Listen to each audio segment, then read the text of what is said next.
ကျွန်တော်ရှင်းပြသွားတာကဂါနဲ့ဝနဲ့ဘယ်လိုခွဲရမလဲဆိုတော့အားပဲဖြစ်ပါတယ်ဆိုတော့ဒီဂါနဲ့ဝဆိုတာကကြတော့တို့မှာဝဆိုတာကကြတော့ကျွန်တော်တို့အားလုံးကသိထားတဲ့သတင်းအချက်အလက်တွေအကြောင်းအရာတစ်ခုကိုကျွန်တော်တို့ကပြောပြချင်တဲ့အခါမှာတုံးတယ်ပြီးတော့ဂါခါကြတော့ကျွန်တော်လည်းကျွန်တော်ကသိထားတယ်တစ်ဖက်လူကမသိဘူးဆိုတဲ့အခါမှာ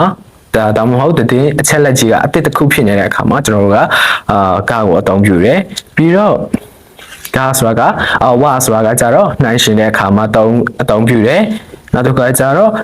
ညင်းဆိုတဲ့အခါမှာလည်းဝကိုအသုံးပြုတယ်စစ်စစ်မေးမြန်းတဲ့အခါမှာကြတော့ကျွန်တော်ကာကိုအသုံးပြုပြီးတော့ကျွန်တော်တို့ဒီခေါ်တိုဘာတွေရဲ့အရှိမကားလိုက်တယ်နောက်တစ်ခါကျတော့တက်ရှိတက်မဲ့တွေရဲ့ဆိုတဲ့ခေါ်တိုဘာတွေရှိမှာကားလိုက်တယ်